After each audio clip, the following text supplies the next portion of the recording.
मौलवी था, मैं मौलवियत कर रखी थी। अच्छा। हाँ, तो वो उसी टाइम से एक्स मुस्लिम टाइप का मतलब दिमाग में आने लगा था। उन्होंने अपने स्कूल के अंदर कंपलसरी कर रखा था कि जो आएगा उसको कुरान सीखना ही सीखना।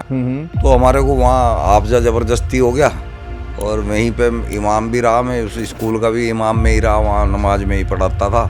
फिर उसके बाद में मौलवियत कर ली रोजगार के चक्कर में। मैंने फिर वक्फ बोर्ड में ज्वाइन कर लिया, वक्फ बोर्ड में सर्विस होगी। फिर वहाँ से मेरा जो मेन टारगेट था वो था मजार, क्योंकि मेरे को ये पता था कि मजार के ऊपर फुल अय्यासी है, चढ़ावा आता है। हाँ फुल मौज है, और मैंने की भी है। हमें कुछ भी खाना, बादाम खाना तो साला पर्चे में लिखवा दिया उसके बादाम चढ़ाओ। जाओ भाई बादाम चढ़ाओ कुछ भी चाहिए हमने वो लिखवा देना उसमें। 4 चीजें फालतू की, पान का पत्ता लाइए, पीला फूल लाइए, सरसों के दाने लाइए, आधी किलो बादाम ले आइए और यहाँ पे वो लोग आते हैं जिन पे पैसा होता ही नहीं, और वो उनसे हम पैसा लूटते हैं, तो वो बेचारे किस तरह अरेंज करके देते हैं। तो मैंने वहाँ बैठ के फिर लोगों को बताना शुरू कर दिया, मगर इधर कुछ नहीं है, मगर वो दवादारी उधर देखो अपनी। अच्छा, मजार पे ही बैठ के आपने हाँ, मैं बताना शुरू कर दिया था मैंने। तो वक्फ बोर्ड तक चला गया, अब उन्होंने जो है डिसमिस कर दिया। अच्छा। एक्चुअली कुरान के अंदर एक नहीं बहुत सारी चीजें गलत है। अच्छा। एक तो काफिरों के लिए बहुत गलत है, उनको ऐसा दिखा दिया कि ये लोग टट्टी हैं, नजस बोल दिया। जरूरत हो रही है कि भाई अंदर शादी होगी, अंदर जाना है जैनब के पास, तो 2-3 मेहमान बाहर बैठे हैं, तो उनके लिए आयते आ गई भाई तुम चले जाओ, मोहम्मद साहब को अंदर से भी करना है अभी।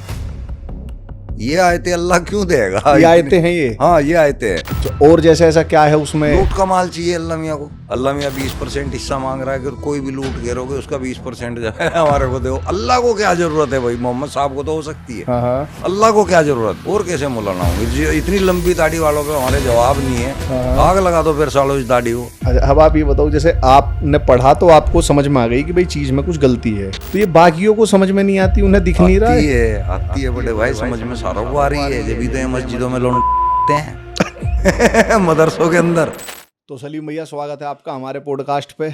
बहुत बहुत धन्यवाद, आप आए समय निकाल के आपका शुक्रिया कि आप हमें अपना मंच दे रहे हो, ये बड़ी बात है हमारे को तो मौका मिल रहा है तो मेरे ख्याल से जो भी लोग YouTube चलाते हैं उन्होंने आपको देख ही रखा होगा, खैर वीडियो में, रील में, कहीं ना कहीं।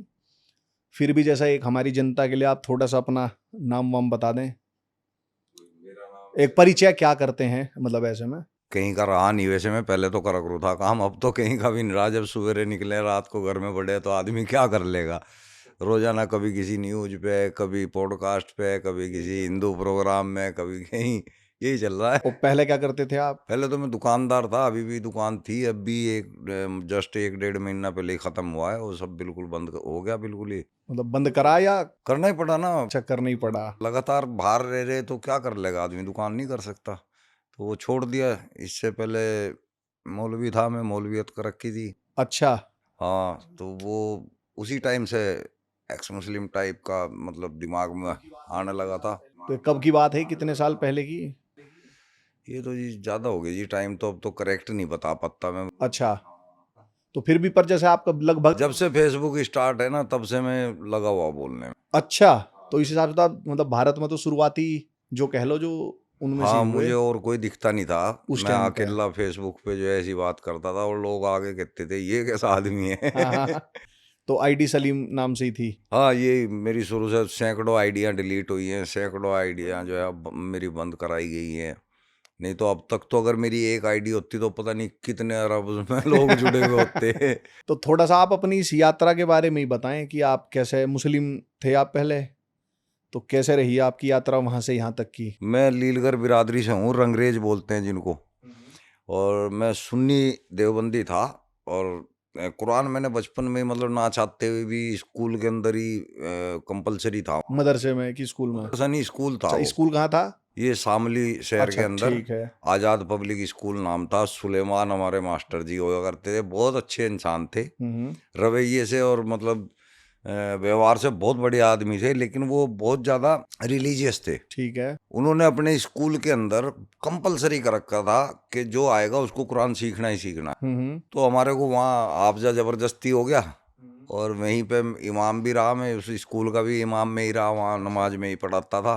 उसके बाद में फिर शादी ब्याह हो गया, फिर उसके बाद में मौलवियत कर ली रोजगार के चक्कर में।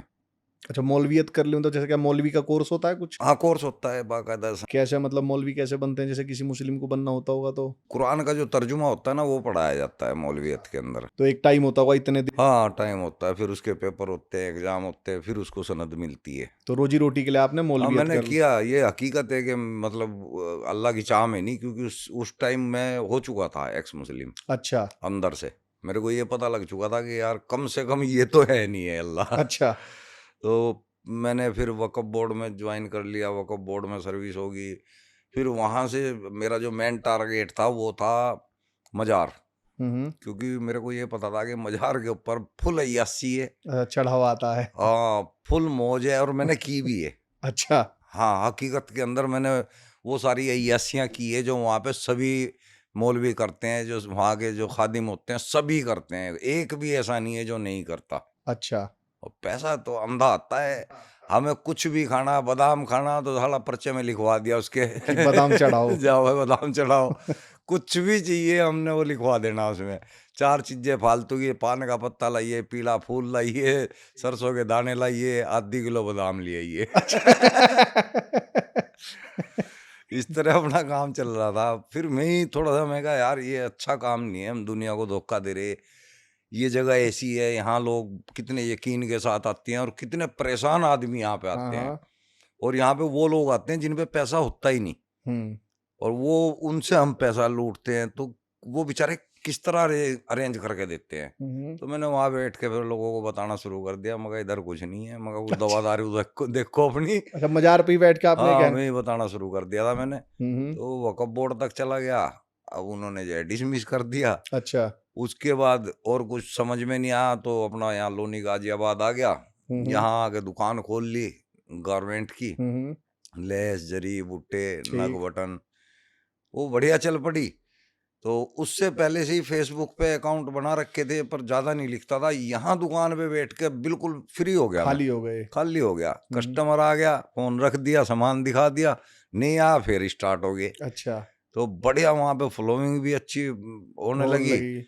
और मुझे ऐसा लगने लगा यार मैं काम ठीक कर रहा हूँ। पहले तो ऐसे ही कीड़ा था, बस बोलना शुरू कर दिया था, मैं कहा भाई ऐसा कुछ नहीं होता। फिर लगा यार तू तो जिम्मेदारी का काम कर रहा है, और ये हर कोई नहीं कर सकता। ये आहिस्ता आहिस्ता समझ में आने लगा मुझे। बस फिर जुनून के साथ लग गया भाई। अब रिजल्ट आप लोगों के सामने है, बदलाव भी बहुत कर रखा है। तो ये मजार कहाँ अपॉइंटमेंट थी जहाँ आप ये बादाम लिखवाने मैं जो था, मैं एक्चुअली 2-3 जगह थे मेरे। एक तो मल्लन गांव के अंदर पीर था, एक नारायणगढ़ के अंदर पीर था, एक था खिल्लन के अंदर गांव के अंदर। तो उस खिल्लन वाले मजार के ऊपर मैं बैठता था। ठीक। तो जैसे जब आपने ये कुरान पढ़ी, ये जैसे आप मौलवियत का कोर्स भी किया आपने, तो जैसे पहली बार किस चीज पे आपका दिमाग खटका कि मतलब चीजें ठीक नहीं है? एक्चुअली कुरान के अंदर एक नहीं, बहुत सारी चीजें गलत है। अच्छा। एक तो काफिरों के लिए बहुत गलत है। उनको ऐसा दिखा दिया कि ये लोग टट्टी हैं, नजस बोल दिया, पखाना। अच्छा, नजस बोल दिया काफिरों को। हाँ, नजस के मायने पखाना होता है। मैंने कहा यार एक अल्लाह मियाँ अपनी बनाई हुई मखलूक को नजस कैसे कह सकता है? हाँ। इसका मतलब ये किसी तानाशाह का काम है। फिर उसमें ये देखा हमने कि भाई इसमें फायदे किसको हो रहे हैं। तो मोहम्मद साहब के ऊपर अगते मुद्दे आए तैयारी हैं। वो उसको जरूरत हो रही है कि भाई अंदर शादी होगी, अंदर जाना है जैनब के पास, तो 2-3 मेहमान बाहर बैठे हैं, तो उनके लिए आयते आ गई भाई तुम चले जाओ, मोहम्मद साहब को अंदर सेक्स भी करना है अभी। ये आयते अल्लाह क्यों देगा? ये आयते हैं ये? हाँ, ये आयते हैं। तो ये खोपड़ी के अंदर समझ में आ गया कि भाई मोहम्मद ही अल्लाह है। इसने अपना अल्लाह का नाम इस्तेमाल करके एक किताब तैयार कर दी।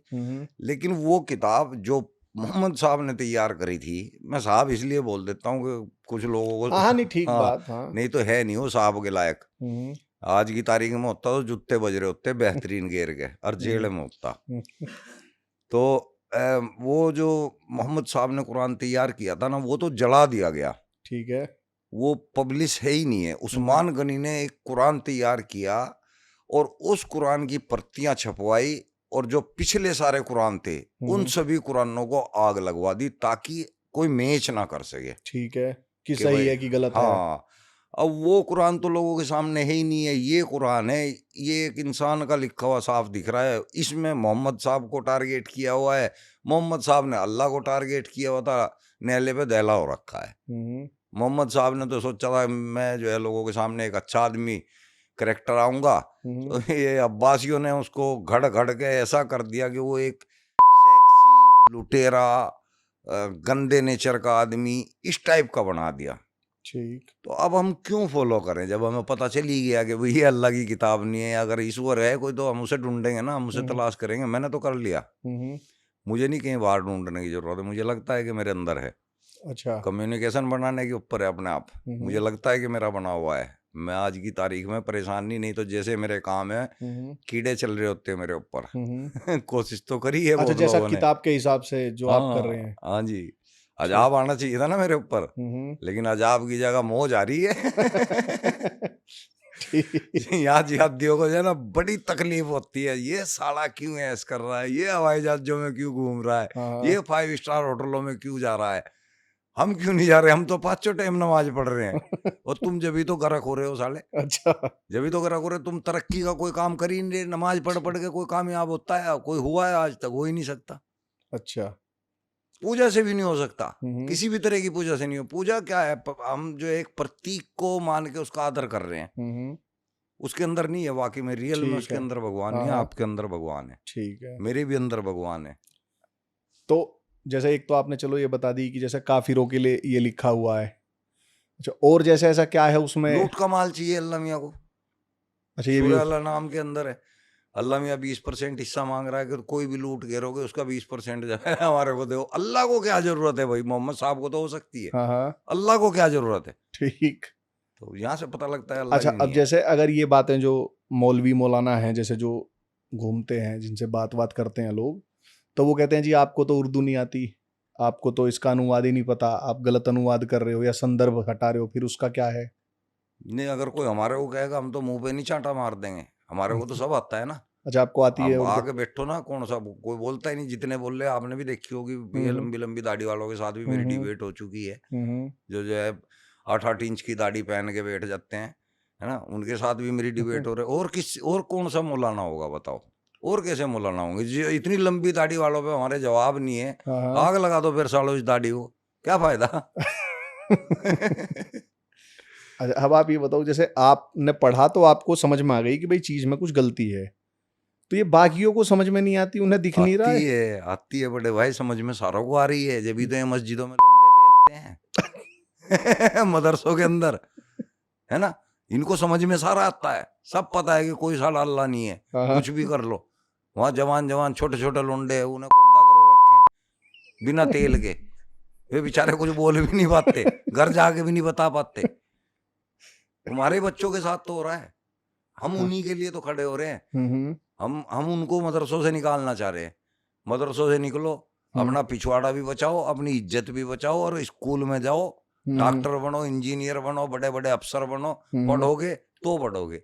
ठीक, इन्हीं के लिए बोल रहे हैं हम, अपने लिए हमने तो कमा लिया, हम तो मौज कर रहे हैं, हमने इज्जत भी कमा ली, दो नहीं, ये पैसे तो भी जैसे है। जो बच्चों वाली जो मदरसों की वीडियोस आती रहती हैं, पर फिर जैसे ये कहते हैं कि हमारा दीन जो है वो सबसे ज्यादा तेजी से बढ़ रहा है। बता नहीं सकते, किसी को पता इनको है, बता इसलिए नहीं सकते मुसलमानों को क्योंकि इनको अंजाम का पता है, मुसलमान ही नहीं मार देगा। अगर ये जाके कहेंगे ना भाई ये कुरान अल्लाह की किताब नहीं है, वो सुनने वाला ही से मार देगा। हमारे साथ यही तो हो रहा है, एक्स मुस्लिमों के साथ भी यही हो रहा है। ये उल्टा उससे नफरत करेंगे, उसकी रोजी रोटी भी बंद, उसकी अय्यासी भी बंद, वो क्यों बताएगा? तो फिर इसका इलाज कैसे होएगा? मतलब ये इलाज, हम डॉक्टर बैठे तो हैं ये इलाज ही हो रहा है इनका। ठीक। और अब मतलब दिल को खुशी होती है कि जितने लोग अब बदल रहे हैं, इंडिया के अंदर ही 1.5 करोड़ से ऊपर हो चुके हैं एक्स मुस्लिम। हाँ, एक्स मुस्लिम।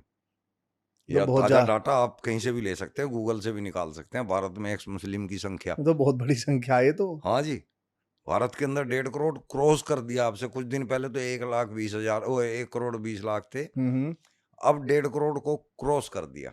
तो जैसे अगर मैं आपसे कहूँ कि जैसे एक शब्द में आप मुझे जैसे ये बताओ कि जो कुरान है उसे कैसे डिफाइन करोगे आप? तो क्या है जैसे वो किताब, मतलब पवित्र ग्रंथ है जैसे कहते हैं, मतलब उसको समझाना हो तो वो क्या? पवित्र कैसे कह सकते हैं जिसके अंदर मानव जाति को आपस में भिड़ाया जा रहा है, एक दूसरे से नफरत का हुक्म दे रहा है, कह रहा है अल्लाह मियाँ कि भाई तुम काफिरों से दोस्ती मत करो, काफिरों से नफरत करो, उनको जहां पाओ वहां मार दो। उसको हम एक अच्छी किताब कैसे कह सकते हैं? फिर वो कहते हैं कि जैसे जो आप ये कह रहे हैं वो सबके लिए नहीं कहा गया है, वो मोहम्मद साहब पे अत्याचार होता था उस जमाने में या तब के हिसाब से तो है। आप क्यों दिखा रहे फिर उस किताब को? मारो ना फेंक के। अगर वो तब के लिए था तो उस टाइम की किताब का हमने आज क्या अचार घेरना? हमें तो आज के टाइम की किताब चाहिए ना, जो आज हमें अपडेट कर सके। हम 1400 1450 साल पुरानी किताब से क्या सीखेंगे? ठीक, कुछ भी नहीं सीख सकते भाई। तो ये किताब तो खुद कहती है कि ये तो साले बेवकूफ है जो उनसे कह रहे हैं ना कि उस टाइम के लिए थी। ये मूर्ख हैं। किताब तो दावा कर रही है कि मैं ता कयामत तक नाजिल हूँ। अच्छा, कयामत तक। कयामत तक के लिए नाजिल है इंसानों के ऊपर। अच्छा, हक ये है। कयामत कब आएगी? कयामत का क्या कॉन्सेप्ट रहता है? कयामत का कॉन्सेप्ट अगर देखें तो मोहम्मद साहब झूठे साबित हो जाते हैं बेचारे। कैसे? एक हदीस है, हदीस नंबर 1738 सही मुस्लिम की। मोहम्मद साहब से इब्न अब्बास ने पूछा कि भाई पैगंबर साहब ये कयामत कब आएगी? तो मोहम्मद साहब ने, एक बच्चा खड़ा हुआ था सामने, उसकी तरफ को उंगली करके कहा कि इसके बुढ़ा होने से पहले कयामत आ जाएगी। अच्छा, ये हदीस में है? हाँ, ये हदीस है, नंबर मैंने बता दिया। अब अगर मोहम्मद साहब सच्चे हैं तो इसका मतलब उसके बुढ़ा होने से पहले कयामत आनी चाहिए थी। तो अब या तो वो बुढ़ा नहीं हुआ अब तक, या फिर मोहम्मद साहब झूठा है या नहीं? अब ऐसा तो हो नहीं सकता वो बच्चा बुढ़ा ना हुआ हो। 1400 साल में तो कोई भी हो लेगा, है ना? तो यहाँ मोहम्मद साहब झूठे साबित हो रहे हैं। ऐसी बहुत सही हदीसें हैं जहाँ से पता लगता है कि भाई ये मोहम्मद साहब का गढ़ा हुआ है इस्लाम। ठीक। तो हमने तो इसको कर दिया। नहीं, फिर भी जैसे जैसे जो मुस्लिम जैसे मानते हैं, जो भाई ठीक है हम इस्लाम को मान रहे हैं और वो कयामत के दिन का इंतजार कर रहे हैं, मतलब ये जैसे फिलॉसफी है क्या? जैसे इस्लाम की जो सारी वो है, वो कहानी जैसे समझानी हो किसी बहुत चौथी क्लास के बच्चे को, तो जैसे वो क्या कहती है कि आप कुरान पढ़ो, आप नमाज पढ़ो, काफिरों से नफरत करो, ये सब करो तो आपको जन्नत मिलेगी, ये ऐसी कहती है? हाँ, तो जन्नत तो कयामत के बाद फैसला होएगा ना, तो क्या होगा? मतलब ये पूरी जैसे एक मुस्लिम की जिंदगी पैदा होने से लेकर और जन्नत तक की जरा आप बताओ। ये इस तरह से है जी कि यहाँ पे जितने भी इंसान हैं इन सब को एक इम्तिहान देना है। ये पेपर देने के लिए एग्जाम हॉल है इस्लाम के अनुसार। यहाँ जितने लोग मर जाएंगे ना, मरने के बाद उन सब का हश्र के मैदान में हिसाब होगा। हश्र का मैदान उसको बोलते हैं जहाँ पे सारे पूरी मखलूक को इकट्ठा करा जाएगा। पूरी दुनिया? हाँ, कहाँ इकट्ठे होंगे इतने सारे लोग? ये सऊदी अरब में एक जगह है। अब मैं यही तो सवाल करता हूँ कि बेवकूफो इतनी दुनिया वहां कैसे आ जाएगी? एक देश में कैसे आ जाएगी? हाँ, मतलब तो बहुत लोग हो गए। अच्छा, उसमें काफिर भी होंगे? सभी होंगे ना। वहां जन्नत दोजख का फैसला होगा। काफिर दोजख में जाएगा, तो जो जैसे मोमिन होगा वो जन्नत में जाएगा। तो जैसे मैंने तो ये पढ़ा था कि इसमें ऐसा बताते हैं कि भाई इनको दफनाते हैं तो कयामत के दिन ये सब अपनी कब्रों से खड़े हो जाएंगे। हाँ, इनको जिंदा कर दिया पर जाएगा दोबारा। काफिर तो जला दे रहे हैं, तो राख बना के बहा दे रहे हैं, वो कैसे जिंदा होंगे? वो बस ये भी सवाल है, ये हम भी करते हैं, आपने भी करा सवाल। ऐसे सवाल हम भी तंज मारने को करते हैं कि भाई जिनकी जो है राख बना दी गई है और उसको भी पानी में बहा दिया है, या जैसे जैसे किसी की मृत्यु हो गई, जैसे हम देखते हैं भाई दुर्घटना में कुछ ऐसा हो गया, मतलब कई चीजें हो जाती हैं, तो उसमें तो उसका एग्जिस्टेंस ही नहीं बचा। हाँ, तो फिर ये कहाँ से इकट्ठा करेगा? हाँ, अच्छा, ऐसे बहुत सारे सवाल हैं। जैसे कि औरत के बारे में है सवाल कि भाई औरत को वहां जन्नत का सरदार बनाया जाएगा, अपने आदमी की 72 हुर होगा। अच्छा, वो सरदार मतलब वो एक तरीके से वैश्या कोठे पे होती है, उसकी वो चौधरानी बनेगी। खल्ला बनावेंगे, खल्ला। अब मेरा ये जो बहुत बड़ा लॉजिक है कि भाई जो आदमी जन्नत जाने का ही नहीं, दोजख में जाएगा, उसकी बीवी कहाँ जाएगी? वो किसकी सरदार बनाई जाएगी? ये सवाल, इसका कोई जवाब कुरान में नहीं है, इसका कोई जवाब हदीस में नहीं है कि भाई उस औरत का क्या कसूर। उसने तो मान लो एक मोमिना वाला काम किए अपने जीवन में पूरे, उसके आदमी ने नहीं किए, वो दोजख में गया, लेकिन वो तो मोमिना थी। उसको अब क्या क्या मिलेगा? उसका कोई कहीं पे जिक्र नहीं है। नहीं, इसका ऐसा उल्टा भी हम मान लेते हैं। जैसे मान लेते हैं कि कोई मुस्लिम है और वो बहुत अच्छा अपना भाई जिस हिसाब से लिखा उसने सब करा, तो वो तो जन्नत चला गया। अब उसकी जो घरवाली थी उसने कुछ 19-20 करा, तो वो तो दोजख गई। अब वो दोजख जाएगी या अपने पति के साथ वो जन्नत जाएगी? वो सरदार कौन बनेगी अब? क्योंकि उसने काम अच्छे नहीं किए, वो तो दोजख में चली गई। अच्छा, और उसका काम क्या रहेगा वहां सरदार बन के? वो टाइमिंग फिक्स, आज तू सोएगी कल तू सोएगी। इसके लिए वो? हाँ, ऐसी औरत कौन चाहेगी अकबर मुझे ऐसा काम मिले। हाँ मतलब ये तो भाई जीबी रोड चले जाओ आप, हाँ वहां ये काम करती हैं कोठे वालियां। हाँ, तो फिर जो ये मुस्लिम महिलाएं हैं, अच्छा ये भी तो कुरान उरान पढ़ती होंगी? ये एक्चुअली ये देखो अरबी भाषा के अंदर है कुरान। ठीक है। इसको पढ़ना ये लोग पढ़ते हैं जैसे ही अल्हम्दुलिल्लाह रब्बिल आलमीन अर्रहमानिर रहीम मालिकी यौमिद्दीन इय्याका नअबुदु व इय्याका नस्तईन, इस तरह पढ़ दिया। अब उनको पता ही नहीं कि ये कि बोला क्या क्या है हमने। ठीक है। 99% महिलाएं हैं इस टाइप की। 1% आलिमा है जो ये जानती हैं कि भाई इसमें तर्जुमे में क्या लिखा है, लेकिन वो भी उसको पॉजिटिव साइड में लेते हैं। जो निगेटिव बात होती है ना उस पर ध्यान नहीं देते। वो सोचते हैं यहाँ कुछ ना कुछ गलती हो रही है किसी से। तो ये 99 आप कह रहे हो भेड़ की तरह हाँकी जा रही हाँ, है? ये भेड़ हैं, मुसलमान पुरुष भी और स्त्रियां भी। दोनों भेड़ हैं, इन्हें चला मौलवी रहे हैं जो 1-8% हैं और उसमें उन्हें फायदा है। हाँ, वो अपने फायदे को चला रहे हैं, वो भी अल्लाह को नहीं मानते। अच्छा, मैंने मौलवी। पहले ही क्लियर कर दिया, तभी वो मस्जिद में तो डिंग मतलब डोंग वे करते अपने हैं। फायदे के लिए, वे अपने आधे किलो बादाम के लिए या कुछ उन हाँ, चीजों के लिए हाँ, इन सब का जीवन यहाँ दोजख्त बना के घूम रहे हैं। बिल्कुल जी बिल्कुल। अगर ये लोग पढ़ लिख लेंगे, इन लोगों को ये पता लग जाएगा कि भाई अल्लाह नहीं है, तो मस्जिदें बंद, मदरसे बंद, तो कमाई बंद। मौलवियों की सारी कमाई खत्म, मजार खत्म, भूखमरी आ जाएगी। इन्होंने कुछ सीखा नहीं है, इनके पास कोई धंधा नहीं है तबीज गंडे करने के अलावा या नमाज पढ़ाने के अलावा, तो ये कैसे बता देंगे हमने भी गलती करी है बता के। मतलब एक टाइम हाँ, मुझे हाँ, लगता बिल्कुल। था कि भाई तू गलत तो नहीं कर रहा, दुनिया तेरे खिलाफ हो जाएगी, तेरा ये धंधा भी बंद हो जाएगा। लेकिन वो मानवता दिमाग में घुसी हुई थी ना, कीड़ा वो तो कीड़े ने काम करवा अब दिया। जैसे जो आप ये बात कह रहे हो, चलो आप तो मुस्लिम थे, मतलब मौलवियत वगैरह सब कर रखी थी। ये अगर जो कोई गैर मुस्लिम, जैसे मानो मैं हूं, मैं ये बात कहूं तो मुझे तो कई कहेंगे कि ये इस्लामोफोब है, इसे इस्लाम से, नफरत है। हाँ हाँ ये ऐसा टाइप हाँ का है या नफरत फैला रहा है, हाँ, ऐसा कुछ है ही नहीं। हमें भी कह देते हैं। अच्छा, आपको भी कह देते हैं, हाँ, जबकि आरएसएस का बंदा है, आरएसएस ने अड़ा रखा है इसको, ये है वो है। लेकिन जो लोग जमीनी स्तर पे मुझे जानते हैं, उन लोगों की वजह से मुझे बेनिफिट हो रहा है, और वो लोग सुन सुन के बदल रहे हैं। ऐसे बदल रहे हैं बहुत आधा यूपी चेंज कर दिया होगा हमने, आधा नहीं तो 30% चेंज कर रखा। अच्छा, हाँ, अंदर ही अंदर उनको इस लायक तो कर दिया कि वो कि सवाल सोचने लगे, पूछने लगे। हाँ, इस्लाम के खिलाफ जो सुनना भी पसंद नहीं करता था ना, कत्लेआम के लिए भाग लेता था निकल के, अब वो सुन रहे हैं बैठ के। कि कुछ तो कहा जा रहा है, सुन रहे हैं, तो फिर एक दिन वो भी आपकी तरह पॉडकास्ट चेंज पे बैठे होएंगे। होंगे मेरे। हाँ, बिल्कुल, उनको भी सवाल वो दे ही रहे हैं हम सवाल। तो एक दिन तो वो खोल के चेक करेंगे कि यार तू देख तो सही, ये झूठ तो नहीं बोल रहे या सच बोल रहे। क्योंकि एक जैसे वेस्ट का बहुत बड़ा एक्स मुस्लिम है, लड़का है, डैन बुमरावी नाम है उसका, तो उसने कहा कि जो कुरान है, कुरान के खिलाफ सबसे बड़ा तर्क कुरान ही है। वो कह रहा आपको कुछ भी नहीं करना है, कुरान के अंदर इसे ही मिल कह जाएगा रहा सब। आप उसे पढ़ लो, हाँ, आप उसे पढ़ लो, उसी में सब चीजों का खंडन वहीं आ जाना है। तो ये हकीकत है।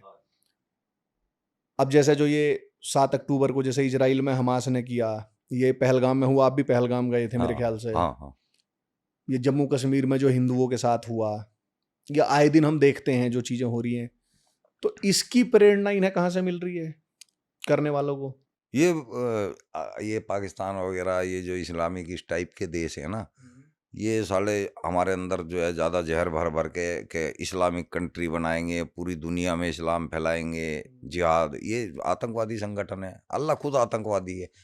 कुरान का मतलब मोहम्मद साहब, मेरे कहने का मतलब उधर ले जाया करो मोहम्मद साहब पे, अच्छा, ठीक है। क्योंकि कुरान की सूरे अला नाम की 12वीं आयत में अल्लाह खुद कह रहा है कि मैं लोगों के दिलों में नफरत भर दूंगा, मैं दहशत भर दहशत दूंगा। भर दूंगा, हाँ, हाँ। और तुम उनका पोर पोर काट देना। वो खुद को भी आतंकवादी बता रहा है, दहशतगर्द आतंकवादी, और उनको भी यही सलाह दे रहा है कि तुम लोगों के पोर पोर काट देना काफिरों के, उनको भी दहशत सिखा रहा है। तो ये तो वहीं से चल रहा है भाई तो साहब, मतलब ये जितना भी आतंकवाद है, सब वहीं से इसकी चल रहा है। सोर्स वहीं से आ हाँ, रही है। जिनके नाम भी ऐसे ही है ना, जैसे मोहम्मद। जैसे मोहम्मद का मतलब क्या होता है? हाँ, फोर्स मोहम्मद साहब की हाँ, सेना, जैसे हाँ, मोहम्मद। इस तरह के बोको हराम, इस टाइप के सारे, मतलब ये उसी पर चल रहे हैं। हाँ, जितने भी है ना, ये असली इस्लाम को फॉलो कर रहे हैं, आतंकवादी। अच्छा, ये कई जैसे मुस्लिम जो होते हैं, ये कहते हैं कि हमारी किताब तो बहुत वैज्ञानिक है, कहाँ है? हम कुछ यही तो पूछ कुछ रहे हैं। विज्ञान आपने भी पढ़ा हो? हाँ, तो विज्ञान का नाश पीटने वाली किताब है जो हम्म। कह रही है कि जमीन स्थिर है, सूर्य घूमता है अच्छा। ना? जमीन को बिछा दिया गया। अबे बावले भूत, जमीन को बिछाओगे तो शुतुरमुर्ग के अंडे जैसी है। और जैसे जैसे पता लगता गया ऐसा ऐसा लिखते चले गए। तो जैसे दुनिया कैसे बनी है, क्या कहती है इस पे कुरान? देखिए, मैं कुरान तो नहीं कहती, कुरान तो ये कहती है कि हमने कुन फया कुन कहा और दुनिया बन गई। कूं फाया कूं, जो गाना कुन भी। फया कुन का मतलब होता है हो जा। अच्छा। तो अरबी में अल्लाह मियाँ कहता है हो जा, तो जो उन्होंने मन में सोचा वो होता है, वो हो जाता सब है। तो काफिर भी सोचे ही होंगे उन्होंने। वो यही तो है साला, वो काफिर किसने पैदा करे? फिर उसने सोचे ही होंगे। जब कून फाया कूं से पहले कुछ नहीं था, हाँ, तो जब कहा तो फिर काफिर भी, या तो फिर काफिर उससे पहले थे, नहीं तो उससे पहले कुछ था ही नहीं, वो सृष्टि उसने पैदा करी। तो फिर काफिर भी उन्हें ही पैदा करे। अब उन्हें मरवा भी रहा है। हम्म। ये क्या हाँ बुरा मतलब धंधा है? तो पैदा ही नहीं करने थे। ये एक्चुअली मोहम्मद साहब कर्मकांडी आदमी था। उसने जो है सारे मजहबों को खत्म करने की सोची थी, सारे मजहबों के ऊपर अपनी जीत करने की कोशिश की डोमिनेंस थी। की वो थी। हाँ, तो ये उसकी तानाशाही है जो कुरान है। नमाज वगैरह, इसका शायद नमाज की भी एक कहानी है शायद कि ये 5 बार कैसे तय हुई थी, जानकार? नमाज की कहानी मैं बताता हूँ। वैसे तो ये कहानी भी फ्रॉड है, कुरान में ही है। हम्म। कहानी भी फ्रॉड है और तो ये ये जो फ्रॉड है इसलिए है कि ये कुरान में है या कैसे ये? नमाज वैसे कुरान में नहीं है। अच्छा, कुरान में नहीं है। हाँ, नमाज नहीं है, सलात है उसके अंदर। सलात मतलब? सलात के मायने नमाज नहीं होते। सलात के मायने होते हैं एक तरह की अ, रूबरू। इसकी उर्दू बता रहा हूँ सलात की।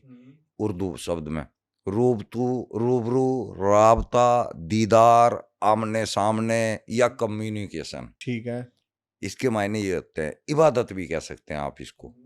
नमाज इसका कहीं से कहीं तक कोई है ही नहीं है अर्थ। नमाज जो है पारसियों की पूजा है। अच्छा। जो पारसी धर्म वाले हैं, जिनका अवेस्ता किताब हाँ है, हाँ हाँ हाँ, जैन अवेस्ता, पर्सिया वाले जो थे। पर्सिया वाले। नमाज उनकी है, पांचों टाइम की है।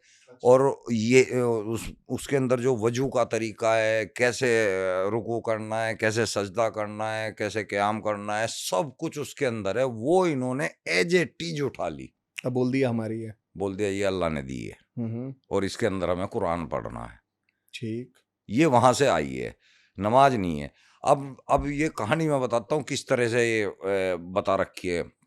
मोहम्मद साहब मेराज पे जाते हैं। मेराज क्या यात्रा? अल्लाह से मिलने के लिए। अच्छा। इनका प्रिय वाहन था गधी। अधम हूँ औरत का और बाकी हिस्सा गधी का। जो पंखों वाला, जो नूपुर शर्मा ने बताया था शायद, जिसपे बहुत बवाल भी हुआ था। हाँ हाँ, उसका नाम अलबुराक। हाँ, उसके ऊपर बैठ के अगले जो है सेकंड के हिसाब से यात्रा कर रहे थे। और आपको पता है इतनी इतनी तेजी से चलने पे इंसान की क्या हालत हो सकती है बिना किसी कवच के।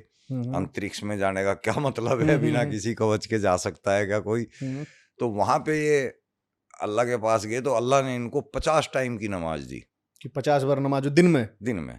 भाई आपने जो है अपनी कौम को आदेश दे देना है कि वो दिन में 50 नमाजें पढ़ेंगी। अब 24 घंटे होते हैं एक दिन के अंदर, अगर 50 नमाजें पढ़ते हैं तो सारी नमाजें पढ़ने के बाद भी हमारी तीन पता नहीं 4 नमाजें बाकी रह जाती हैं और टाइम पूरा हो जाता है एक दिन का। ना आदमी ने हगा, ना आदमी ने मुत्ता, ना आदमी ने कोई काम धंधा करा, ना आदमी सोया। मोहम्मद साहब नमाज लेके आ गए।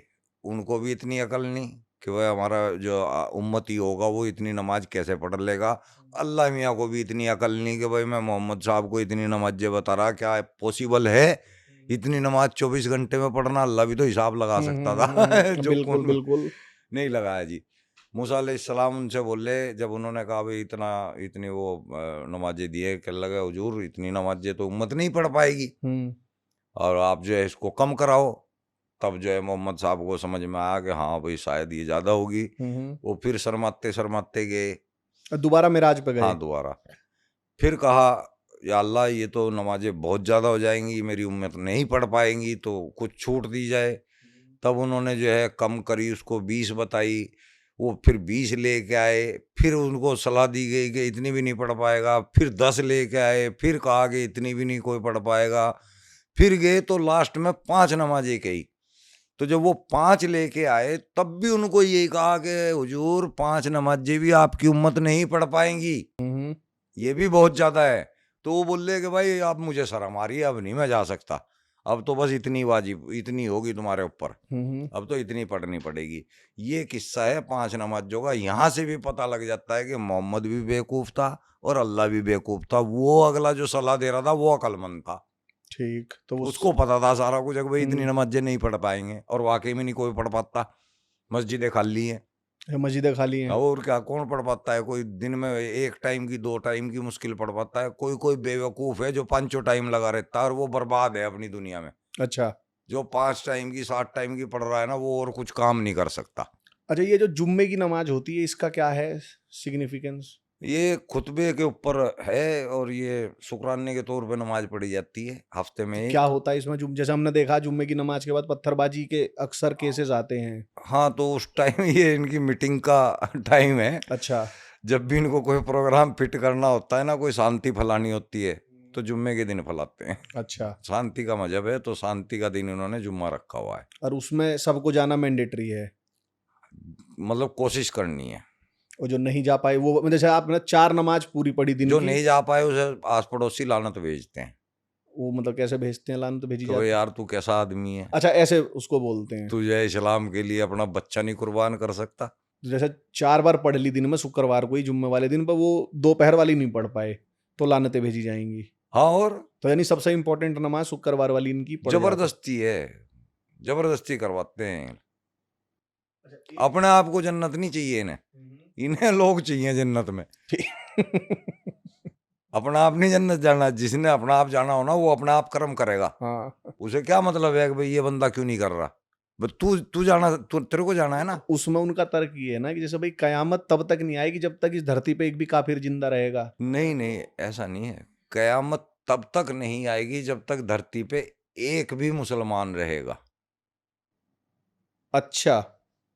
आपने थोड़ा उल्टा ले लिया इसको। अच्छा, जिस दिन मुसलमान नहीं रहेंगे कयामत आ जाएगी। मतलब ये मुसलमानों ने बचा रखी धरती। तो मतलब फिर तो इन्हें कितना बड़ा नहीं, तो मजाक है। फिर तो ये सारे एक साथ मर क्यों नहीं जाते? बढ़िया, मैं तो कहूँ मर जाओ सब नहीं लोग, नहीं, जहर खा जैसे लो। इसे जैसे आप ऐसे कह रहे हो, क्योंकि जैसे मैंने जो मेरी जो जानकारी में था कि कयामत तब तक नहीं आएगी जब तक एक भी काफिर जिंदा है। अब जो अगर आप कह रहे हैं कि तब तक नहीं आएगी जब तक एक भी मुस्लिम जिंदा है, अच्छा, ये सब जन्नत जाना हो या दोजख जाना हो ये कयामत के बाद ही तय होना है। कयामत के बाद ही तय। और इनके जीवन का एक ही लक्ष्य होता है कि जी हमें मरने की जल्दी है क्योंकि हमें ऊपर जाना है। कहने में ही है, साला कोई जाता नहीं। जहाँ जरा सा भी नजला जुकाम हो गया डॉक्टर के जाके बैठ जा। भाई तुम्हें मौका मिल रहा है, जाओ ना सीधे। क्यों दवा दारू करके अल्लाह हाँ, मेरा क्योंकि फरमान भी अब खराब ये तो कर जैसे रहे। आपने मुझे नई चीज बताई, जैसे अगर ये है तो फिर ये लोग जैसे मास सुसाइड क्यों नहीं करते? जन्नत कर ले। भाई कयामत जब ही तो आएगी जल्दी। अल्लाह ने तो कहा भी है कि भाई तुम अगर दीन के काम में मारे जाओगे तो तुम गाजी कहलाओगे, गजवाए हिंद के अंदर आओगे, गाजी कहलाओगे। गाजी के लिए जन्नत के दरवाजे खुले हुए हैं। और कयामत के लिए नहीं रुकना उसको। वो दरवाजे खुलते ही सीधा जन्नत में जाएगा गाजी। अच्छा, सबसे पहले जाएगा।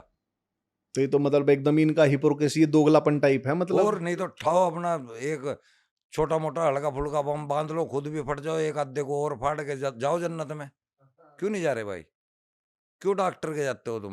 मौका भी मिलता है तुम्हारे को, तुम अस्पताल में जाके पड़ जाते हो। ये तारिक जमील जैसे साले बेवकूफ बना रहे लोगों को। कहते हैं जन्नत में दूध की नदियाँ, नहर की नदियाँ। अभी पीछे जी बीमार हो गया था, छोटा सा बुखार हुआ था, हल्का सा डेंगू का, अस्पताल में जाके ये क्यों भर्ती पाकिस्तान हुआ वाला था? जो है वो जो हाँ। बता रहा था कि काफिरों से संबंध रखे तो इतना ही जो पखाने में रखा लोटा। हाँ। और उससे जैसे सवाल भी पूछते हैं एक एक से फैंटम टाइप का कि जी मुझे लड़के के साथ मैंने कुछ कर लिया तो मैंने पाप कर दिया, गुनाह कर दिया। हाँ, अब भागा फिर रहा है, मुसलमान ही दुश्मन हो रहे हैं इसके। कारण भागा फिर रहा है। अब क्या हो गया उसके वहाँ साथ? उसने वो मोहम्मद को अनपढ़ बता दिया था ना पाकिस्तान में। अच्छा। वो पीछे पड़ गए। मुसलमान पढ़ा लिखा तो है ही नहीं। हाँ, उसे तो रटा रखा खुद है। अल्लाह ने बता रखा, मैंने तुम्हारे बीच एक अनपढ़ नबी भेजा है। उन्होंने उसने बेचारे ने सच बता दिया। अच्छा, ये कहाँ है? कुरान में, हदीस में है कि मैंने कुरान में कि तुम्हारे बीच एक अनपढ़ नबी भेजा है? हाँ। तो मतलब फिर तो मुझे लग रहा है कि जैसे उम्मी नबी, जितना ज्यादा लोगों को कुरान पढ़वाई जाए उतना ही ज्यादा भला है फिर तो। हाँ, अब तो आसान भी है पढ़ना, हिंदी में भी आ गई, हर भाषा में आ गई। गुजराती में पढ़नी है गुजराती में ले लो, मराठी में पढ़नी है मराठी में ले लो। और मान लो आपने पूरा कुरान नहीं पढ़ना तो आपके सामने कितना बेहतरीन ऑप्शन है, एक्स मुस्लिम आ गए हैं, छांट के पॉइंट दे रहे हैं, वही पढ़ लो। हाँ बिल्कुल, सिर्फ वही पढ़ लो, पूरा कुरान पढ़ने की जरूरत ही नहीं है। अब वो दे देंगे सारी जो। अच्छा, तो जैसे अब आप जैसे एक्स मुस्लिम हो, जैसे आप सब जितने भी हो, जैसे 1.5 करोड़ आप बता रहे हैं, उसमें जो सारे प्रोमिनेंट, तो वर्क नहीं कर रहे। हाँ मैं वही कह रहा हूँ, जो प्रोमिनेंट चेहरे हैं मान के चल लेते हैं हम 10-20 जो हमको दिख रहे हैं, तो आप लोगों को मतलब जैसा कभी देवबंद जैसे मेरे ख्याल से कहते हैं जो गढ़ है, या नदवातुल उलमा है लखनऊ में, ये तबलीग वाले हैं, ये अप्रोच नहीं करते कि भाई आप लोग। देवबंद वाला जो मदनी है उसको भी हमने बुलाया था, मौलाना जो साद है निजामुद्दीन का, इसको भी हमने बुलाया था। हमने जो है कितने थे वो मौलाना 16 मौलानाओं को यति नरसिंहानंद जी के द्वारा चिट्ठियां भी भेजी थी, ईमेल भी भेजे थे और मैसेज भी भेजे थे कि भाई हम इस तरह से जो है एक्स मुस्लिमों के सामने आपको बिठाना चाहते हैं कि आप उनके सवालों के आप जवाब। 15 आदमी जो बड़े बड़े आदमी हैं, सबके नाम दे रखे थे, अरशद मदनी है, ये सारों के अब तो याद भी नहीं कौन कौन थे। किसी ने भी चू नहीं करी, किसी ने भी उंगारा नहीं भरा कि हम आएंगे। हमने किया प्रोग्राम, हम गए 22 तारीख को हमने किया। मैं कहा चलो कोई तो आएगा, कोई भी नहीं आया भाई। और जबकि दम्भ तो ये भरते हैं कि जाकिर नाइक भी दुनिया भर को पढ़ाता फिर रहा। जाकिर नाइक ने भी उस पे न्यूज नेशन टीवी ने जो है बुलाया था, मेरे को बिठा रखा था। और जब उसको उससे कैमरा ऑन करवा हुआ रहे थे ऑनलाइन, तो जब मैं वहां बैठा हुआ था, तो जब बताया कि भाई एक्स मुस्लिम आपके सामने बैठेगा, तो वो उसने मना कर दिया। इतनी दहशत। हाँ, दहशत हो रही है। पाकिस्तान के मौलाना रो रहे हैं वीडियो के अंदर, हाँ वो रो रहे हैं वाकई में। आपने पता नहीं देखी या नहीं देखी, हाँ, वो 6-7 मौलाना ज्यादा ही बैठे हैं, वो मीटिंग कर रहे हैं कि भाई लानत है, आज पाकिस्तान का ये हाल है कि लोग जो है इतने % एथिस्ट हो रहे हैं, 30% पता नहीं 35%। हाँ हाँ, वो तो ईरान का भी डाटा आया था कि बहुतों ने इस्लाम छोड़ दिया, हाँ, मतलब वो एक्सेप्ट नहीं कर रहे बस। तो एक्स मुस्लिमों की तो दहशत बहुत तगड़ी है बड़े भाई, चल रही है। हाँ, थोड़े से हैं, उंगलियों पे गिन लोगे। हाँ, जो अभी कर रहे हैं प्रचार जो लेकिन 57 देशों के मुसलमानों की नाक में दम कर रखा है। क्योंकि उनको डर ये है ना कि जैसे आप लोग सच बोल रहे हो, अब जैसे मेरे से वो कह देंगे तुम्हें उर्दू नहीं आती, तुम्हें फारसी नहीं आती, तुम्हें ये नहीं आती, तो आपको तो आती है, आप तो सारी उर्दू में ही बहस। आ जाओ, फारसी में भी चंद्र लेंगे। फारसी भी आती है, तो ये सारी आ रही है। अब आप लोग जैसे, अच्छा एक चीज और, जैसे नमाज का जिक्र चला था, तो नमाज कब हराम हो जाती है? जैसे उसमें महिलाओं का बताते हैं कि महिला या कुत्ता या कौन गुजर जाए तो नमाज वो नहीं होती। हाँ, वो कुत्ता बिल्ली और औरत अगर सामने से गुजर जाए तो नमाज जो है टूट जाएगी। तो औरत को मतलब इस कैटेगरी में खड़ा कर दिया कि भाई वो कुत्ते बिल्ली के बराबर। अच्छा, जैसे महिला है, जैसे कोई मुस्लिम महिला है, तो वो मस्जिद में जा सकती है जुम्मे के दिन नमाज पढ़ने? नहीं जा सकती। कारण मना है उनको? कारण ये है ना कि जब हम नमाज पढ़ते हैं ना, तो हम घुटनों पे हाथ रख के झुकते हैं। तो जब वो सामने बंदी झुकेगी तो साला मुसलमान बावड़ा हो जाएगा, मस्जिद में कांड कर देगा। तो मोहम्मद साहब को पता था कि भाई ये मानने वाली कौम है नहीं। अच्छा, खुद मोहम्मद साहब भी ऐसे ही थे बेचारे। सड़क पे बंदी खड़ी दिख गई तो हिसाब किताब खड़ा हो गया। वो घर जाके फिर जनाब को पहन रहे और फिर कह रहे औरत तुझे शैतान होती है। बड़े भाई शैतान तो तू है।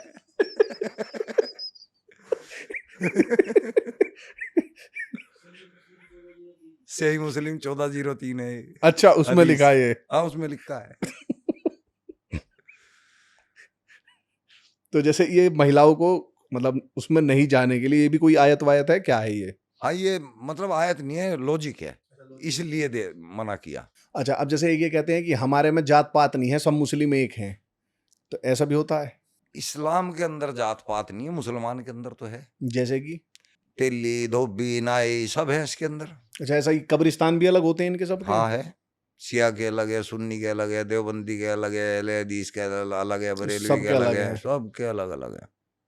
तो अब इनमें सच्चा मुसलमान कौन है? मेरे ख्याल से हम हैं। अच्छा, एक्स मुस्लिम जो है। भाई है तो हम अभी भी मुसलमान ही नाम से हैं। हाँ, आईडी प्रूफ से हैं, खतना से भी हैं। तो है तो हम अभी, हमने तो धर्म चेंज नहीं किया भाई, हमने किसी और धर्म को अपना लिया हो, ठीक है, कर्तव्य अपना लिए हमने, सनातन के कर्तव्य है, कुदरत के कर्तव्य है, वो अपना लिए हमने। पर हमने कोई प्रक्रिया नहीं की है। नहीं तो जैसे जो ये सुन्नी हो गए, शिया हो गए, देवबंदी हो गए, बरेलवी हो गए, जितने भी हो गए XYZ 72 जितने भी कहलाते हैं, इनमें भी जैसे क्यों है ये, जैसे ये अलग अलग क्यों बटे हुए हैं? मतलब इनमें भी कुछ है कि मैं ज्यादा शुद्ध मुस्लिम हूँ? हाँ, कुरान सबके पास एक ही है, हम्म। हदीस भी सबके पास एक ही काफिर भी है, सबके लिए एक ही है। लेकिन गिरोह सबने अपना अपने अपने अलग बना रखे, दुकान अलग बना रखी है। अब अगर मान लो एक ही फिरका होता तो पूरी दुनिया में एक ही टाइप का मदरसा होता, एक ही टाइप की मस्जिदें होती, तो फिर वो मौलाना भी कम ही होते। अब इन्होंने क्या किया, हर गली ने अपना अपना अलग हिसाब बना लिया, ठीक, कि सबकी कमाई चलती रहे। सबकी कमाई चलती रहे, दुकानदारी चलती रहे, बस और कुछ नहीं। सारे मुसलमान हैं। अच्छा, और ये जो मतलब पर अब जैसे मान के चल लेते हैं शिया है एक सुन्नी है, तो कयामत के बाद ये जन्नत में ये दोनों ही रहेंगे, ये सारे 72 फिर के, ये सबकी जन्नत भी अलग होएगी? साला एक भी नहीं जानेगा जन्नत में, जन्नत यही है, ऊपर कोई नहीं मिलेगा, हनुमान जी मिलेगा, लट लेगा और थारी सालों की मैं बनाता हूँ तो मैं जन्नती में दूंगा, तो मैं लुगाइया या ठीक। मैं दूंगा तुम्हें। और एक जैसा और बहुत चलता है जो दुनिया भर में, कि दो ही प्रोमिनेंट जो इसमें फैक्शन है, जैसे शिया और सुन्नी, इनका क्या लड़ाई है? मतलब इनमें क्या अंतर है इनके फेथ में? सुन्नी वो है जो सुन सुन के ईमान लाए हैं, मोहम्मद साहब की अच्छाइयाँ सुनी, अच्छाइयाँ है नहीं कोई भी, पता नहीं सुना क्या सालों ने। सुन्नी उसको बोलते हैं जो कन्वर्ट हुआ, और शिया हुआ है जो पीछे से चले आ रहे हैं, खानदान बाई खानदान। अच्छा, इनमें ऐसा भी कुछ है, खलीफा कौन था उसे मानने वानने का भी कुछ? हाँ, खलीफाओं के भी हिसाब किताब है इसमें। कोई उस्मानी है, कोई जो है अब्बासी है, कोई जो है सैयदों में से जैसे है। कहते हैं कि जो शिया है मेरे ख्याल से वो अली को मानते हैं कि अली को दूसरा खलीफा होना चाहिए था। सुन्नी जो है वो कहते हैं नहीं, जो उमर बने थे मेरे ख्याल से दूसरे वाले, उनको ही बने रहना चाहिए। तो इसका भी इनका कुछ चलता है कन्फ्लिक्ट। शिया जो है उमर के खिलाफ है, आयशा के खिलाफ है, इन लोगों के खिलाफ है जो शिया है। अच्छा, और जो सुन्नी है वो इन लोगों के पक्ष में है।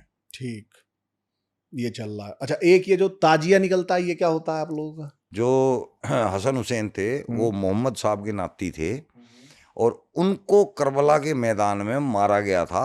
किसने मारा था? मुआविया ने, मुसलमानों ने। हाँ, उसके उसका मातम मनाते हैं ये इस मुहर्रम के दिन। ठीक। या हसन या हुसैन, या हसन या हुसैन, ये कर करके उसका वो मनाते हैं। तो अब जैसे आपको ये जानकारी मिली तो आप ऐसे हो गए, ऐसे आप बता रहे हैं 1.5 करोड़ लोग भारत में हो गए हैं, इसे और तेज बढ़ाने के लिए क्या किया जा सकता है? भाई इसमें देखो, पहली तो बात ये है कि हिंदुओं को जागना चाहिए। वजह बताता हूँ क्या है। इस्लाम की जो मेन जड़ है ना वो हिंदू है। अरब कंट्री के अंदर भी जो पहले धर्म होता था ना वो सनातन धर्म ही था, यानी कि सनातन टाइप का ही था। 3 मूर्तियों की पूजा होती थी, लात, मनात, उज्जा। मेन जानकारी बता रहा हूँ, काबे के अंदर भी कोई मोहम्मद की कब्र नहीं है, वहां भी उनकी 3 मूर्तियों की जो स्तूप होते हैं ना, वो स्तूप है काबे के अंदर। ठीक है। और उन्हीं को बंद किया हुआ है, उसके अलावा और कुछ नहीं है काबे के अंदर। तो हम लोग भी जो कन्वर्ट हुए हैं ना वो हिंदुओं से हुए हैं कन्वर्ट। ठीक है। हमारे जो पूर्वज थे ना वो हिंदू थे, तो हमने पहले तो हिंदू को मजबूत करना कि भाई तुम आगे से कन्वर्जेशन जो है इसको खत्म हो। यहाँ से फिर मुसलमान कमजोर हो गया। अब हमें मुसलमानों को भी समझाना है कि भाई ये अल्लाह की किताब नहीं है, और कोई है या नहीं है वो अलग कहानी है, ये अल्लाह की नहीं है। ठीक, ये कन्फर्म है। ये कन्फर्म है, ये हम समझा रहे हैं। तो ये हमें हिंदुओं को भी हमारा साथ देना चाहिए। जगह जगह, शहर शहर में सम्मेलन करवाएं, वहाँ एक्स मुस्लिमों को बुलाएं, उनकी स्पीच कराएं। उससे जो है उनका नाम भी होगा, लोगों को पता लगेगा कि एक्स मुस्लिम नाम की कम्युनिटी कोई है, वो इस्लाम का सच बता रही है। बड़े बड़े मौलवी इनके सामने नहीं खड़े हो पाते, बड़े बड़े मौलवी पानी भरते हैं, इनके पास कोई जवाब नहीं है। असली कुरान का सच एक्स मुस्लिम बता रहे हैं। ये तबलीग हिंदू भाइयों को हमारी करानी चाहिए, ये करानी चाहिए, बिल्कुल। अच्छा, मैंने एक देखा है जैसे जो मुस्लिम होते हैं, जो पक्के एकदम दीन के हो जाते हैं, जो 5 वक्त के नमाजी, उनका माथा काला पड़ जाता है, उसका क्या कारण है? आप 10-15 दिन ऐसे कोहनी को जो है इस पे रख के बैठ के देखना, आपकी कोहनी भी काली हो जाएगी। जब हम दिन में 25-30 बार मत्था जमीन में मारेंगे रगड़ के, तो मत्था काला नहीं होगा यार। क्योंकि मैं कहीं पढ़ रहा था तो उसके पीछे का एक कारण ये बता रहे थे कि जब ये नमाज में झुकते हैं तो इनके सारे पाप इनके माथे में आ जाते हैं और तब ये उसे रगड़ते हैं कि वो मिट जाए। ये साले मतलब अपना आप ही बना लेते हैं काला निशान। तो जब नमाज में जाते हैं ना, सुभान रब्बी अला, सुभान रब्बी अला, सुभान 3 बार पढ़ते हैं सजदे में जाके, उस वक्त ये पूरा वजन हमारे यहाँ का माथे का धरती पे फर्श के रहता है। ऊपर होता है। जो थोड़े से हरामी से मुसलमान हैं, जो ये चाहते हैं कि हम जल्दी लोगों को दिखें कि भाई हमारा टिक्का लगा हुआ है, वो थोड़ा सा जोर लगा लेते हैं और अच्छा, तो 3-4 महीने में वो हो काला हो जाता है। जाता है। तो उससे पता लग जाता है ये दीन का ये पक्का है। दीनदार आदमी है भाई। अच्छा, अब जैसे हम लास्ट की तरफ चल रहे हैं, तो जैसे अभी तक दुनिया में इस्लाम ने कोई, मोहम्मद साहब तो बहुत दूर की बात हो गए, कुरान पे भी किसी ने जो कुछ सवाल किया, ये किया, तो उसे एक ही इनका होता था, वो सरतन से जुदा मार देते थे। दुनिया में मारे भी हैं। जैसे आर्य समाज के बारे में भी बताते हैं कि जो उनके टॉप के, जैसे स्वामी श्रद्धानंद थे, घर वापसी करवा रहे थे, चांदनी चौक में मारा। ये डर के ही उस पर ये चला रहे हैं। तो जब आपने ये जब फाइनली तय किया कि भाई मैं अब ये सच बोलूंगा जो मैंने जाना है, तो डर तो आपको भी लगा होगा? नहीं, डर तो अब सलमान खान की तरह ड्यूपी के तो ऐसा है नहीं कि शुरू कर दिया, मतलब ऐसा मैं प्रैक्टिकल चीज पूछ रहा हूँ, मतलब इससे ये नहीं, जैसे मैं ये इसलिए भी पूछ रहा हूँ, जैसे बहुत सारे मुस्लिम इसे देखेंगे, उन्हें डर लग रहा होगा, जैसे आपने बताया नहीं, कि आपकी बात बिल्कुल सही है, मैं समझ गया आप कहना क्या चाह रहे हैं। अगर मेरी जगह कोई और पर्सन बैठा होता, कोई और इंसान बैठा होता, तो वो यही जवाब देता कि भाई इनसे कौन नहीं डरेगा, दहशतगर्द है, इनसे तो हर किसी को डर लगता है। एक्चुअली मैं भी दहशतगर्द हूँ। अच्छा, पहले मैं भी ऐसा ही था। और मैं, आप तो इनके मास्टर थे, मौलवी थे। हाँ जी हाँ, मैं इनका भी बाप था। अब सीधी सी भाषा में बोल देता हूँ, बस इनसे 10 कदम आगे था और इन लोगों को पता है कि मैं कैसा था। वो चीज़ इनको मेरी तरफ आगे नहीं बढ़ने देती, बल्कि मेरी टीम के जो मेंबर हैं, जो मेरी टीम में वर्क कर रहे हैं, उनको भी ये छेड़ नहीं पाएंगे, क्योंकि इनको पता है कि ये बंदा फिर बहुत बड़ी बसूड़ी घेर देगा। ये धमकी उमकी तो देते होंगे? वो तो जो अनजान आदमी वो तो धमकी देगा बस। जब फोन फान आते हैं आपको? हाँ, ये तो डेली का काम है। तो डराते नहीं आपको कि दोजख में जाओगे, अजाब आएगा तुम पे? हाँ, डराते हैं, डराते रहो, हमें पता है असली दोजख क्या है क्या नहीं है। तो मेरी तरफ से तो शुभकामनाएं, जो आप लोग कर रहे हैं बहुत बहादुरी का ही काम है, और जो हमसे हो सकेगा, जो हमारे दर्शक हैं उनसे मैं यही कहूंगा कि कुछ नहीं, यूट्यूब पर जाके एक्स मुस्लिम लिखो, जो भी नाम आए उसे ही सुनना शुरू करो। और क्या। मतलब बाकी सलीम वास्तविक नाम है। अच्छा, ये नाम आपने खुद ही रखा वास्तविक, या क्या था इसकी नाम की कहानी थोड़ी सी बता दें आप, ये आपका असली नाम क्या था पहले? अच्छा, मैं पहले जो है ना सलीम नास्तिक यूज करता था। अच्छा, सलीम नास्तिक। नास्तिक। नहीं, और शुरुआत में आपका नाम क्या रखा गया था? सलीम अहमद। सलीम अहमद। अच्छा, वही ठीक। आधार कार्ड पे आज भी है। ठीक, तो फिर आप सलीम नास्तिक हो फिर गए। मैंने अपना लिखना शुरू कर दिया सलीम नास्तिक, मैं फेमस हो गया नास्तिक के नाम से। उसके बाद मेरे को समझ आया, यार तू नास्तिक तो है ही नहीं, तेरे को पता है कि कोई ना कोई शक्ति तेरे साथ है। तो लोगों के भगवानों के हिसाब से तो तू नास्तिक है, लेकिन तेरे को तो पता है कि भाई कोई शक्ति तेरे साथ है। तो मैंने फिर अपने आप को वास्तविक लिखना शुरू किया, तो वास्तविक की जगह मैंने वास्तविक लिख दिया। हाँ, बस वो स्पेलिंग और वो चला आया अभी तक, और वो मतलब फेमस हो गया। अब उसको बहुत लोगों ने अपना तकिया कलाम या आगे सरनेम की जगह इस्तेमाल कर रहे हैं। अच्छा, ठीक, कि हम इनको मानने वाले या हम इनसे इंस्पायर हैं टाइप। पता नहीं वो इंस्पायर हैं क्या है, लेकिन वो लगाने लगे। जैसे 1-2 के नाम है मेरी नज़र में, पीके वास्तिक है, अलीशा वास्तिक है, एक लड़की अभी नहीं आई है, और एक नदीम वास्तिक है, ऐसे बहुत सारे अच्छा, नाम ऐसे लोग मेरे हो याद गए हैं। हैं, तो एक हाँ। कल्ट शुरू हो गया, मतलब लोग अब हाँ। सच जान रहे हैं उसके हाँ। उस पे हैं। बाकी जैसे भी हिंदू समाज जो है वो सहयोग कर सकता है इस आंदोलन का, वो करेगा ही।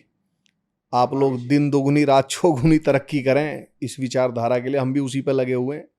अंतर बस इतना है कि चूंकि आप उधर से हैं, आपको, मुझे उर्दू नहीं आती, फारसी नहीं आती, पढ़ा थोड़ा बहुत मैंने भी है, तो मैं बोलूंगा तो मुझे सामने वाले मौलाना कहेंगे कि हाँ, एक तो कहेंगे एजेंडा है, दूसरा कहेंगे इसे पता ही नहीं है, इसे उर्दू फारसी नहीं आती। तो अब हमारे पास एक्स मुस्लिम्स हैं जिन्हें उर्दू भी आती है, फारसी भी आती है, और अरबी भी आती है। अरबी भी आती है, तो तीनों भाषाओं के विद्वान हैं, तो जिसमें बहस करनी हो लोग कर सकते हैं। अच्छा, आप मानो कोई जैसे वीडियो देखे कोई मौलाना या कोई बड़ा मुस्लिम जो कहे कि ये सब ऐसा कर रहे हैं, मैं इनसे बहस करने को तैयार हूं, तो क्या आप लोग तैयार होंगे बहस करने? उसके आने जाने का खर्चा भी मैं खुद दूंगा। अच्छा, ठीक है। आपसे नहीं दिलवाऊंगा उसका। नहीं नहीं, वो तो कोई समस्या नहीं, वो तो मैं कर लूंगा। चाय पानी आपकी हो जाएगी। हाँ हाँ, बिल्कुल। उसके आने जाने का जितना भी भाड़ा होगा ना हम हाँ। देंगे। अगर कोई भी मौलाना आना चाहता हो तो आ जाओ। वेलकम। ठीक है, तो इसी के साथ हम इसको अभी यहीं समाप्त करेंगे। आपने हमें समय दिया, एक बार फिर धन्यवाद, और हम बातचीत करते रहा करेंगे। थैंक यू धन्यवाद। बड़े भाई, थैंक यू।